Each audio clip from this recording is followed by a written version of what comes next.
les Chinois sont des concurrents sérieux sur le plan purement civil, avec des réacteurs modulaires, des DSMR, des Small Modular Reactors. On en parle dans l'Octogone qu'on a sorti aujourd'hui sur Scandaria. La Chine a mis en ligne les plus petits réacteurs modulaires nucléaires au monde, avec un an d'avance d'ailleurs accessoirement, pendant que nous on est complètement à la ramasse, mais bref. Mais oui, donc les BRICS ont bien lancé ce système UNIT de paiement avec une base par l'heure. C'était quelque chose qui datait de 2009. On en a beaucoup parlé sur cette chaîne. À l'époque, c'était Dimitri Medvedev qui était le prête-nom de Vladimir Poutine en tant que président de la Fédération de Russie, qui au sommet, je crois que c'est le G20, le G20 ou le G, ouais, ça devait être le G20 à l'Aquila en Italie. Je sais plus si c'était le G20 ou le G7. Vous me confirmerez ça. À l'époque, c'était le G8 puisque la Russie en faisait encore partie. Ah oui, voilà, c'était le G8 alors dans ce cas-là. Bon, et Medvedev avait montré donc une petite monnaie en or avec marqué unité dans la diversité. Et ça, c'est l'ancêtre du système UNIT. C'est l'ancêtre. À l'époque, celui qui était favorable à ça, c'était Dominique Strauss-Kahn, à qui on peut reprocher énormément de choses, mais qui avait parfaitement compris. Et il était tout à fait transparent là-dessus au FMI. Il avait dit, il faut que le FMI s'ouvre et qu'il y ait plus de gens, enfin qu'on prenne en compte les nouveaux rapports de force économique. Or, le FMI est contrôlé par les États-Unis, très clairement. C'est le FMI à l'époque, avant DSK, c'est comme on disait, c'était les Japonais qui payaient et les Américains qui dirigeaient. Donc, et puis on mettait de temps en temps un Français à la tête, histoire de dire parce que clairement, les Français, il y a rien de mieux pour trahir son pays. Ça, c'est connu dans les institutions internationales. Tu mets un Français parce que les autres, ils vont avoir le réflexe de favoriser leur propre pays, mais les Français, non, c'est les meilleurs pour ça, pour trahir leur propre pays. Il y a pas mieux. Et donc, ce DSK avait été favorable à ce système qui s'appelait pas encore UNIT à l'époque. Bon, beaucoup vous disent que c'est la raison pour laquelle il a été court-circuité à New York. Je fais clairement partie de ces gens-là. Il y avait des affaires beaucoup plus graves du côté de DSK. L'affaire Nafissatou Diallo était la moins grave de toutes, mais c'est celle qui l'a fait tomber. Bon. Et les BRICS ont fini, parce que DSK avait compris que si jamais on empêchait les BRICS d'entrer au FMI, ils allaient faire un FMI 2.0, ce qu'ils sont littéralement en train de faire. Et oui, il y a ce système UNIT, très bien. Mais en aucun cas, ce système UNIT qui permet juste de ne pas passer par le dollar. C'est ça la différence que les gens n'ont peut-être pas forcément compris. Vous pouvez ne pas passer par le dollar pour des transactions pétrolières, c'est déjà un vrai plus par rapport au système de Bretton Woods, par rapport au système de l'après-guerre. Ok. Mais ça veut pas dire que votre UNIT va y avoir une demande pour elle dans les coffres européens, par exemple. C'est ça le vrai sujet. C'est, est-ce que l'Europe va acheter du UNIT? La réponse est non. Point barre. Voilà. Et pas que l'Europe, en fait. Ça sera juste un moyen de ne plus utiliser le dollar pour des transactions en matières premières entre BRICS. Ce qui est très bien, ce qui est génial. Mais en aucun cas, ça vous donne un système où ce UNIT doit être dans les coffres européens. Donc voilà, c'est ce point sur lequel je voulais insister. Je te rends bien sûr la parole, Philippe. Oui, UNIT ne peut, et c'est pas une impossibilité technique, c'est une impossibilité géostratégique, ne peut pas venir remplacer le dollar aux yeux des Américains. D'ailleurs, tout régime qui envisage de remplacer le dollar, par exemple, pour le règlement de livraison pétrolière, tous les régimes et tous les dirigeants qui ont tenté de s'affranchir de dollar sont morts. Il y a même deux morts. Il y a Kadhafi, il y a Saddam Hussein.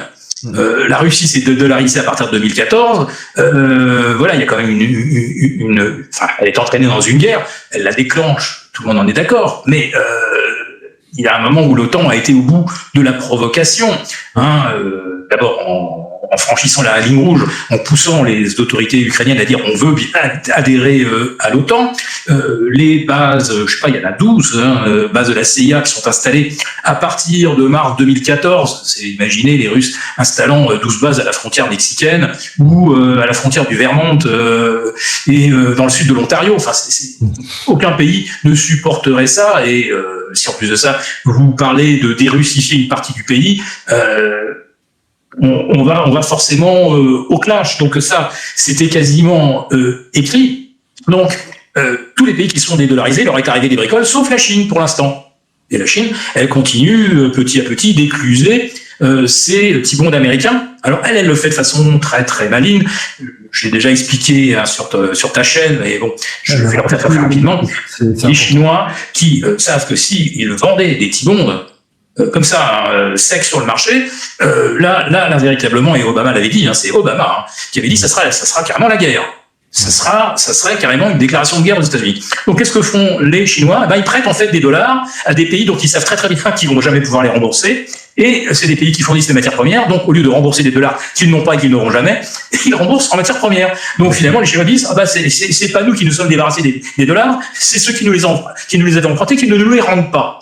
Donc là, ils sont quand même beaucoup plus malins que des dirigeants qui, pour rouler un peu les mécaniques, disent ça y est, moi, les Américains, leur dollar, j'ai dit, j'en veux plus.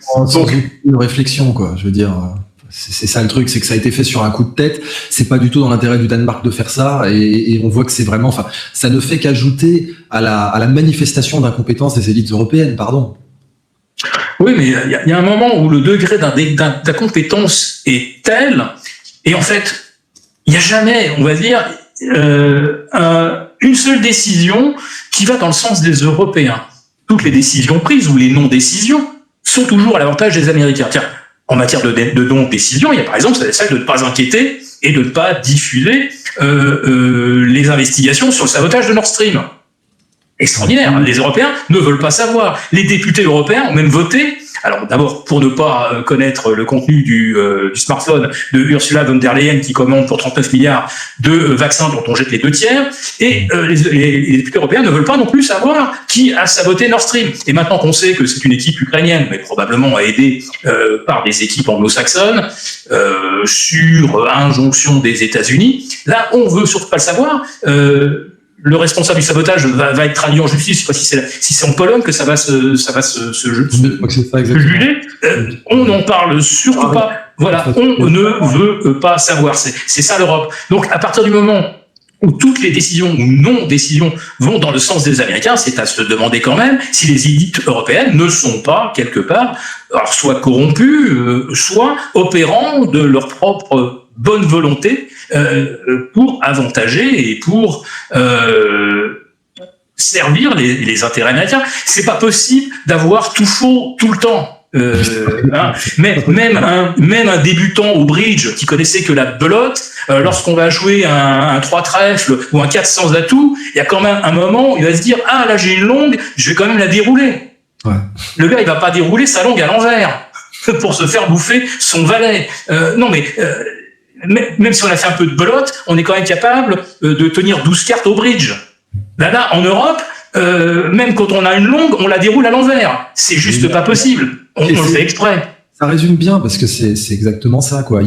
Mais c'est ce qu'expliquait Pierre-Yves Rougeron aussi il y a pas longtemps, c'est-à-dire que des mecs comme Glucksmann, etc., ou Barrault, c'est des mecs complètement inféodés aux États-Unis. C'est des poulets sans tête maintenant, ils comprennent pas, parce qu'en fait eux pensaient vraiment qu'ils comptaient dans la tête des élites américaines. Alors qu'en fait, les élites américaines, elles ont toujours traité comme des valets. Tu parlais du valet justement au bridge, mais ils ont traité comme des valets. Et ils valent moins qu'un valet au bridge d'ailleurs au passage. Et tu sens qu'ils découvrent, ils se rendent compte, ils disent tiens, on est traité comme des chiens en fait. Et ces mecs-là, Trump, au bout d'un moment, voilà, c'est le macro, quoi. Il va voir ses gagneuses, il remet les compteurs à zéro, et les types comprennent pas ce qui leur arrive. Donc ils ont été atlantis jusqu'au bout. Enfin, le syndrome danois, où les types ont été atlantistes, en crevé. Fallait même voir cette excellente série Borgen, très bonne série par ailleurs, mais la rhétorique atlantisto-atlantiste que t'avais dans cette série. Enfin, les Russes étaient les méchants absolus, les Américains étaient les gentils absolus. Ça t'implantait dans le cerveau, tu sais, tout ce qu'on avait, même dans les années 80, t'avais toujours les Américains qui étaient les gentils. Tu pouvais pas avoir, comme l'a très bien d'ailleurs expliqué aussi Code Reno, le seul film anti-guerre américain que t'as eu, c'était Jarhead, qui te donnait vraiment pas envie d'entrer dans l'armée américaine.